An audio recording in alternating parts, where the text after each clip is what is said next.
Estamos unidos em nome do Pai, do Filho e do Espírito Santo. Amém.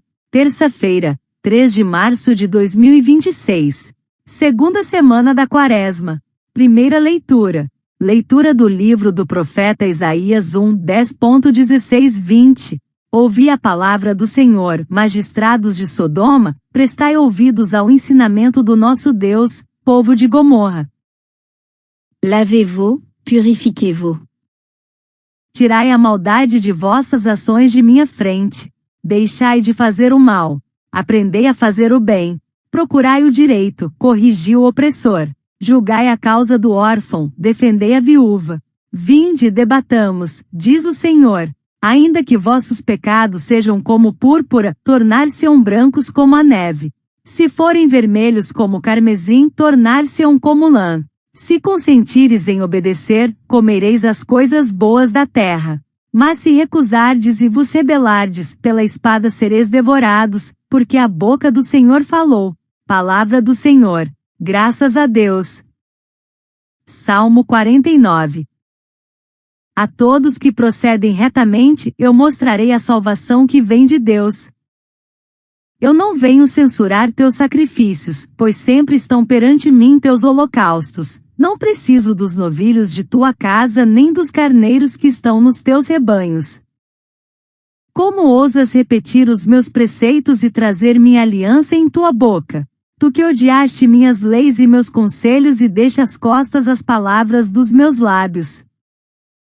Diante disso que fizeste, eu calarei. Acaso pensas que eu sou igual a ti? É disso que te acuso e repreendo e manifesto essas coisas aos teus olhos. Quem me oferece um sacrifício de louvor, este sim é que me honra de verdade. A todo o homem que procede retamente, eu mostrarei a salvação que vem de Deus. A todos que procedem retamente, eu mostrarei a salvação que vem de Deus. Evangelho. Salve, ó Cristo, imagem do Pai, a plena verdade nos comunicai. Lançai para bem longe toda a vossa iniquidade. Criai em vós um novo espírito e um novo coração.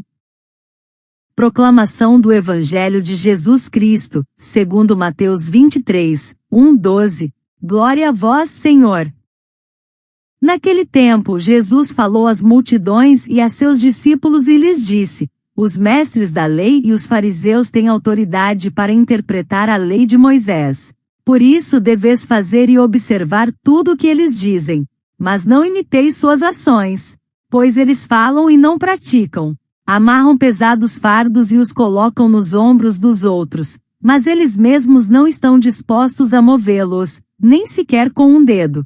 Fazem todas as suas ações só para serem vistos pelos outros.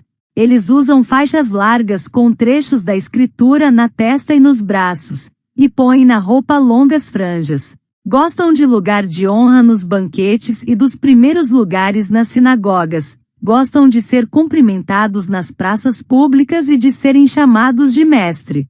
Quanto a vós, nunca vos deixei chamar de mestre, pois um só é vosso mestre e todos vós sois irmãos. Na terra, não chameis a ninguém de pai, pois um só é vosso Pai, aquele que está nos céus. Não deixeis que vos chamem de guias, pois um só é o vosso guia, Cristo. Pelo contrário, o maior dentre vós deve ser aquele que vos serve. Quem se exaltar será humilhado, e quem se humilhar será exaltado. Palavra da salvação. Glória a vós, Senhor. Reflexão. O oráculo de Isaías situa-se no reino de Judá, provavelmente nos séculos VIII, VII a.C., um período marcado por relativa prosperidade econômica para as elites de Jerusalém, mas também por profundas desigualdades sociais, corrupção dos tribunais e instrumentalização da religião. Politicamente, Judá vivia sob a pressão dos grandes impérios da época, especialmente a Síria, o que gerava alianças pragmáticas e infidelidade à confiança em Deus. Socialmente, os pobres, órfãos e viúvas, grupos mais vulneráveis numa sociedade patriarcal e agrária, eram frequentemente explorados. Cultural e religiosamente, o culto no templo continuava ativo, com sacrifícios e celebrações regulares, mas havia uma ruptura entre o ritual e a vida concreta. É nesse contexto que o profeta, falando em nome do Senhor, provoca deliberadamente ao chamar os líderes e o povo de Sodoma e Gomorra não por pecados sexuais, mas pela injustiça estrutural e pela hipocrisia religiosa que nega o Deus da aliança exatamente nos seus pilares éticos. A denúncia profética deixa claro que Deus não rejeita o culto em si, mas o culto vazio, desligado da conversão do coração e das relações sociais. Lavai-vos, purificai-vos, não se refere primariamente a ritos de ablução, mas a uma mudança concreta de comportamento. A purificação exigida é ética, abandonar o mal, aprender a fazer o bem, restaurar o direito e proteger quem não tem voz. Teologicamente, o texto revela um Deus que se envolve com a história e com a justiça cotidiana, recusando qualquer separação entre fé e vida. A proposta divina culmina no convite ao diálogo. Vinde, debatamos, que mostra um Deus que não fecha a porta ao pecador, mas oferece misericórdia real, capaz de transformar o vermelho do pecado no branco da vida nova, sem negar a gravidade da escolha humana e suas consequências. Na conexão com a liturgia atual, esta leitura ressoa fortemente como um exame de consciência comunitário, especialmente quando proclamada em tempos penitenciais ou em celebrações que chamam à conversão. Ela ilumina o sentido da liturgia cristã como encontro transformador, no qual a Eucaristia não pode ser reduzida a um ato devocional desconectado da prática da caridade e da justiça. Assim como em Isaías, a liturgia hoje corre o risco de ser esvaziada se não gerar frutos concretos de reconciliação, solidariedade e compromisso com os pobres. O texto dialoga diretamente com o Evangelho e com a tradição profética assumida por Jesus, que também denunciou uma religiosidade preocupada com aparências e indiferente ao sofrimento humano. Pastoralmente, esta leitura convida comunidades e lideranças a revisarem suas prioridades.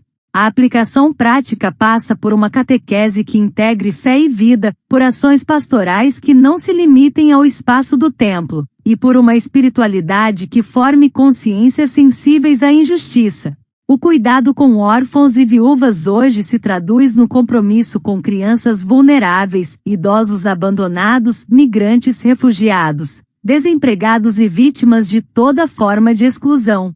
Ao mesmo tempo, o texto oferece esperança. Ninguém está irremediavelmente perdido se aceitar o caminho da conversão. A liturgia, então, torna-se escola de obediência confiante e de escolhas concretas pelo bem, onde o povo aprende que ouvir a palavra do Senhor é assumir um estilo de vida coerente, capaz de gerar vida plena das coisas boas da terra. Em sintonia com a primeira leitura de Isaías, o Salmo 49, 50, aprofunda a crítica profética a uma religiosidade formalista e desloca o centro do culto do sacrifício exterior para a retidão de vida e a fidelidade à aliança. No mesmo contexto histórico de injustiça social e corrupção religiosa, o Salmo coloca nos lábios de Deus a afirmação de que ele não depende dos sacrifícios oferecidos no templo, pois tudo já lhe pertence, denunciando a incoerência de quem proclama a lei, mas rejeita suas exigências éticas. Assim como Isaías, o salmista revela um Deus que não se cala diante da hipocrisia e que desmascara a falsa imagem de um culto manipulável, lembrando que Deus não é igual ao ser humano em seus cálculos interesseiros. A verdadeira honra prestada a Deus consiste no sacrifício de louvor, isto é, numa vida agradecida, obediente e justa, que se expressa em escolhas concretas conforme a vontade divina. A resposta do Salmo: a todos que procedem retamente, eu mostrarei a salvação que vem de Deus, retoma a promessa de Isaías. A salvação não é fruto do rito isolado, mas da conversão sincera que une culto e justiça, palavra e prática, revelando que a liturgia autêntica conduz necessariamente a uma vida transformada diante de Deus e dos irmãos. O Evangelho de Mateus insere-se no contexto da Judéia do século I, especialmente em Jerusalém, centro religioso, político e cultural do judaísmo. Trata-se de um espaço marcado pela forte presença do templo e de suas instituições, Politicamente, o povo vivia sob dominação romana, o que aumentava a importância das lideranças religiosas como mediadoras da identidade e da resistência cultural judaica. Socialmente, escribas e fariseus gozavam de grande prestígio por seu conhecimento da lei e por sua função normativa na vida cotidiana do povo. Culturalmente e religiosamente, a Torá era o eixo da existência, e sinais exteriores como filactérios e franjas eram expressões legítimas da piedade judaica. O problema denunciado por Jesus não está nesses elementos em si, mas no uso deles para autopromoção, no distanciamento entre a palavra ensinada e a vida praticada, e na transformação da autoridade religiosa em instrumento de opressão e vaidade. A crítica de Jesus ecoa diretamente a tradição profética representada por Isaías e pelo Salmo 49, 50.